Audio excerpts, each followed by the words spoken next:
नमस्कार, आप सभी का स्वागत है एक बार फिर से एरियल न्यूज़ चैनल में। आज दिन है बुधवार और तारीख हो चुकी है 27 जनवरी। तो चलिए नज़र डालते हैं आज शाम तक की कुछ सेलेक्टिव खबरों की, जिसमें शामिल है देश और दुनिया से जुड़ी तमाम बड़ी खबरें। अगर आप टैक्स पेयर हैं तो हो जाइए सावधान और इस वीडियो को अंत तक देखना बिल्कुल मत भूलिएगा। साथ ही आप जानते हैं कि कल गणतंत्र दिवस के मौके पर हमारे देश में 2 परेड निकाली गई थी, जिसमें किसान ट्रैक्टर परेड ने काफी भयानक रूप ले लिया था। यह देशवासियों के लिए काफी दुख भरी खबर है। इसी के साथ इस घटना का जिम्मेदार किसे ठहराया गया है, ये भी इसी वीडियो में हम आपको बताएंगे। रेलवे भर्ती बोर्ड से जुड़ी बड़ी अनाउंसमेंट से आपको इसी वीडियो में मिलेंगी। और अगर आप जम्मू कश्मीर की पहाड़ियों पर घूमने का प्लान बना रहे हैं तो वहां जाने से पहले इस वीडियो को पूरा जरूर देखिएगा। अगर आप जानना चाहते हैं कि कौन है वो एक्टर जिस पर लगा है लाल किले पर मचे बवाल का षड्यंत्रकारी होने का आरोप, साथ ही अगर आप एक्सिस बैंक के शेयर में अपना मनी इन्वेस्ट करना चाहते हैं तो हो जाइए सावधान। तो हम आपको इसी वीडियो में ये सारी जानकारी देंगे। सिर्फ एक ही वीडियो में आपको मिलेगी ये बड़ी सभी खबरें, जो चैनल को सब्सक्राइब करना बिल्कुल भी ना भूलिएगा। तो चलिए फटाफट से शुरुआत करते हैं बड़ी खबरों की। तो आपको बता दें, गणतंत्र दिवस पर किसान संगठनों की ओर से निकाली गई ट्रैक्टर रैली ने मंगलवार को अचानक झड़प का रूप ले लिया था। इसमें 86 पुलिसकर्मी घायल हुए। करीब 2 महीने से चल रहे शांतिपूर्ण आंदोलन के अचानक यूं बेकाबू होने की वजह खोजी गई तो कुछ किसान नेताओं ने दीप सिद्धू का नाम लिया। किसान नेताओं ने कहा, दीप सिद्धू ने किसानों को भड़काया। अभिनेत्री गुल पनांग ने भी ट्वीट करके दीप सिद्धू पर आरोप लगाए। सोशल मीडिया पर दीप सिद्धू की पीएम मोदी और अभिनेता से नेता हुए सनी देओल के साथ तस्वीरें भी जमकर शेयर हुई। किसानों की ट्रैक्टर रैली में हुए उपद्रव पर दिल्ली पुलिस लगातार एक्शन में है। पुलिस ने 200 उपद्रवियों को हिरासत में लिया है। हिंसा और तोड़फोड़ की घटनाओं पर अब तक 22 एफआईआर दर्ज की जा चुकी है। पुलिस ने बताया कि डकैती और जानलेवा हमले की धाराओं के तहत केस दर्ज किए गए हैं। क्राइम ब्रांच को जांच सौंपी गई है। ट्रैक्टर रैली के दौरान प्रदर्शनकारियों ने नियम ही नहीं तोड़े, बल्कि तोड़फोड़ और सुरक्षा बलों से मारपीट भी की और इसी को लेकर दिल्ली पुलिस आज प्रेस कॉन्फ्रेंस भी करेगी। इसके अलावा आपको बता दें, देश में चल रही एक बड़ी खबर के बारे में, जिसमें शामिल है पॉक्सो एक्ट के बारे में विस्तृत जानकारी। बॉम्बे हाईकोर्ट द्वारा स्किन टू स्किन फैसले पर सुप्रीम कोर्ट ने बुधवार को रोक लगाते हुए हाईकोर्ट से विस्तृत जानकारी मांगी है। पॉक्सो के एक मामले में बॉम्बे कोर्ट से बरी किए जाने के मामले में सुप्रीम कोर्ट में सीजेआई ने कहा कि हाईकोर्ट से विस्तृत जानकारी तलब करेंगे। बता दें, अटॉर्नी जनरल ने अदालत में इस मामले को उठाया था। फैसले में आरोपी को हाईकोर्ट ने बरी कर दिया था, जो पॉक्सो के तहत आरोपी था। सिर्फ इस आधार पर उसका बच्चे से सीधा शारीरिक संपर्क नहीं हुआ था। इस पर अटॉर्नी जनरल ने सवाल उठाते हुए इसे खतरनाक बताया, जिसके बाद उच्चतम न्यायालय ने इस पर रोक लगाते हुए आरोपी को बरी करने का भी रोक लगा दी है।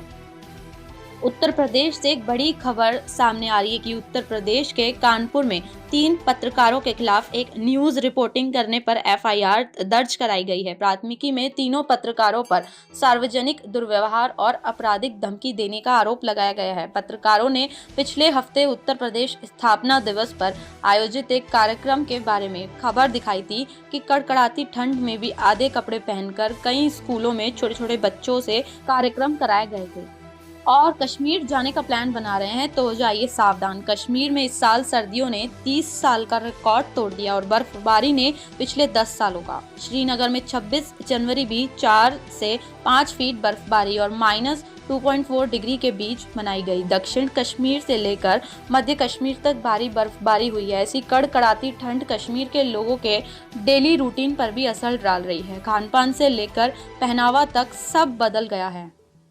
महंगाई हर तरफ से बढ़ ही रही है और उसके बाद पेट्रोल डीजल की कीमतों में बुधवार फिर बढ़ोतरी हुई है। इस महीने में 10वीं बार और लगातार दूसरा दिन है जब तेल की कीमतें बढ़ी है। राजस्थान के गंगानगर में पेट्रोल की कीमत 100 रुपए प्रति लीटर के पार निकल गई है, वहीं डीजल 90 रुपए के पार पहुंच गया है।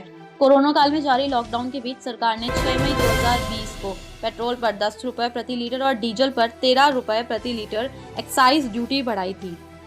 एक्सिस बैंक के इन्वेस्टर बनने की सोच रहे हैं तो जाइए सावधान। दोपहर बाद बाजार में भारी बिकवाली है। सेंसेक्स 47,650 और निफ्टी 14,000 के स्तर के पास कारोबार कर रहा है। ओवरऑल गिरावट में बैंकिंग और फाइनेंशियल शेयर सबसे आगे है। निफ्टी बैंक इंडेक्स 1.75% नीचे कारोबार कर रहा है। इससे पहले इंडेक्स 6 जनवरी को 48,000 के स्तर से नीचे आया था। सेंसेक्स में एक्सिस बैंक का शेयर टॉप लूजर बन चुका है।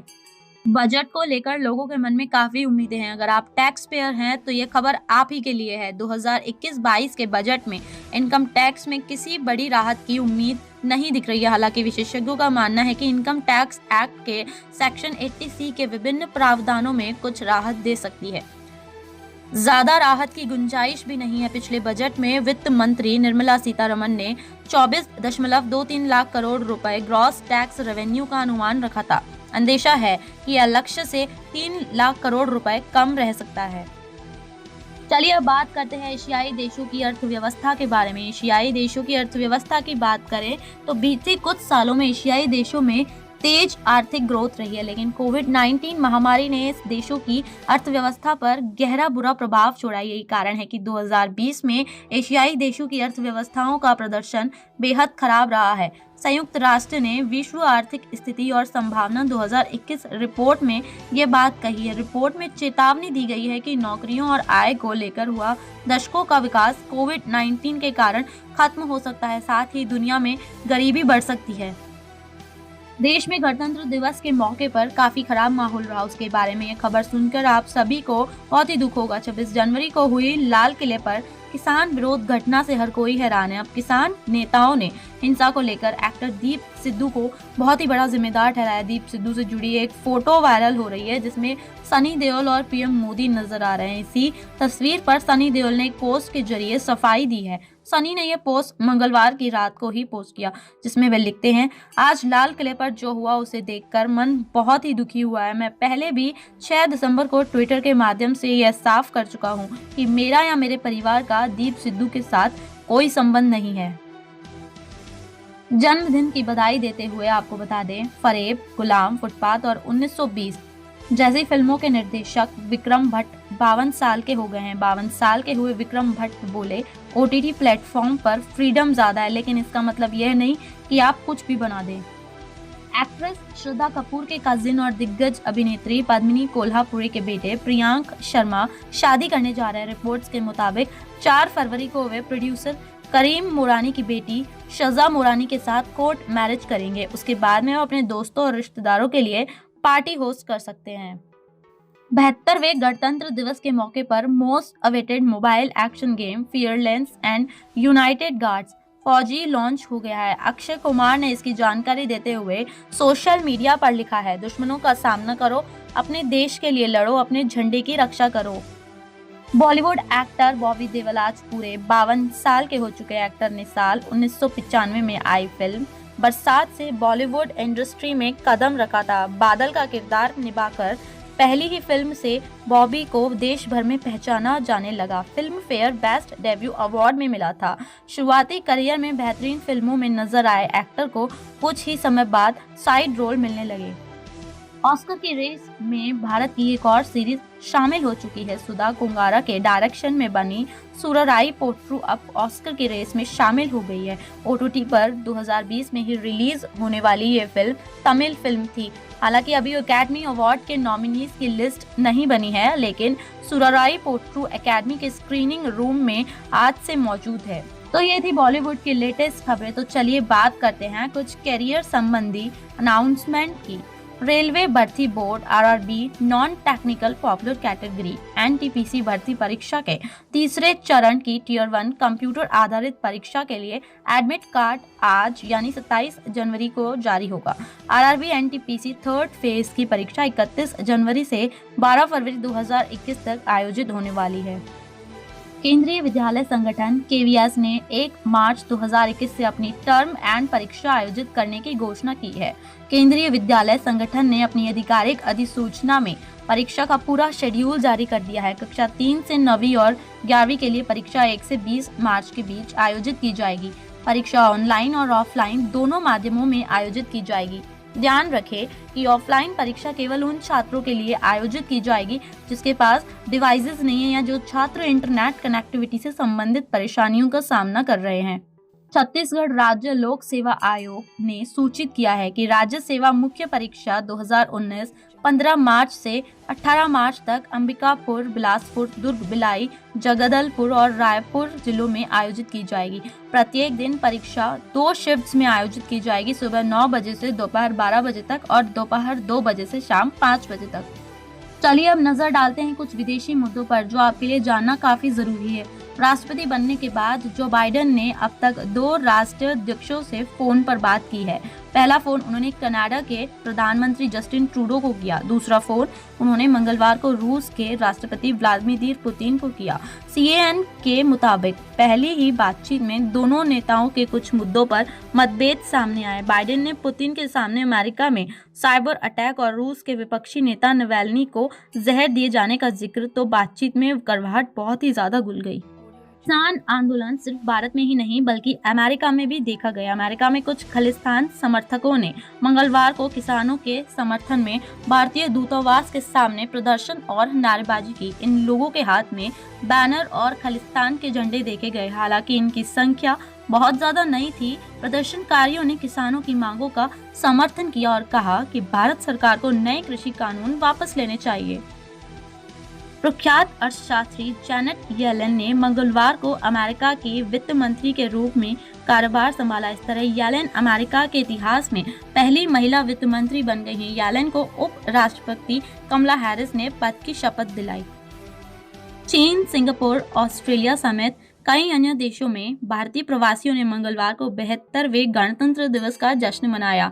कोविड-19 वैश्विक महामारी के कारण इस बार समारोह में ज्यादा लोगों को आमंत्रित नहीं किया गया और इस अवसर पर आयोजित सांस्कृतिक कार्यक्रमों को लोगों ने डिजिटल तरीके से देखा। दुबई में कोरोना को भगाने के लिए एक बहुत ही बेहतरीन तरकीब चल रही है, तो उसके बारे में आपको बताते हैं। कोरोना वैक्सीन को लेकर अफवाहें फैलाने वालों से इतर ऐसे लोग और संस्थाएं भी हैं जो टीकाकरण को प्रोत्साहन देने के लिए नित नई तरकीबें आजमा रहे हैं। ऐसा ही अनूठा तरीका दुबई के रेस्टोरेंट मालिकों ने अपनाया है, जो कोरोना वैक्सीन लेने वाले ग्राहकों के लिए भोजन पर भारी छूट का ऑफर दे रहे हैं। तो चलिए अब बात करते हैं हमारे देश के कोरोना संकट की। भारत देश में कोरोना वायरस से बचाव के लिए अब तक कुल 20,20,424 टीके लगे हैं। यह आंकड़ा 26 जनवरी को शाम 7 बजे तक का है। अब तक कुल 36,572 सत्र आयोजित किए गए जिनमें ये वैक्सीन लगाई गई। और इस खबर को सुनकर तो आप अवश्य ही हैरान हो जाएंगे। कोरोना महामारी के खिलाफ जंग में डटे स्वास्थ्य कर्मियों को सबसे पहले वैक्सीन दी जा रही है। यह हेल्थ वर्कर्स के लिए सरकार का सबसे अहम कदम रहा, लेकिन कई स्वास्थ्य कर्मी अभी भी टीके के लिए तैयार नहीं है। ऐसे में महाराष्ट्र से अब इन पर टीके के लिए दबाव बनाने की खबर आ रही है। आरोप है कि दबाव भी यह है कि यहाँ टीका लो, नहीं तो काम छोड़ो। महाराष्ट्र के अमरावती जिले से सरकारी स्वास्थ्य कर्मियों के बने एक व्हाट्सएप ग्रुप पर मराठी भाषा में भेजा गया एक संदेश इस समय बहुत ही वायरल हो रहा है। इस खबर को सुनकर आपको बहुत ही खुशी होगी, तो चलिए आपको बताते हैं वैक्सीन पासपोर्ट के बारे में। कोरोना ने हमारी जिंदगी में बहुत कुछ बदला है, बहुत कुछ सिखाया है। इस 1 साल में work from home, remote hybrid working, virtual wedding, online summit, vaccine tourism जैसी तमाम चीजें सामने आई हैं। अब बारी वैक्सीन पासपोर्ट की है।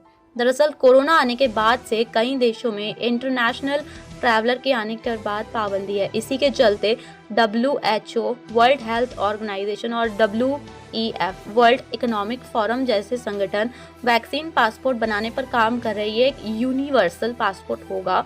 इसके आने से दुनिया के टूरिज्म सेक्टर में फिर से बाहर आने की बहुत ही ज़्यादा उम्मीद है।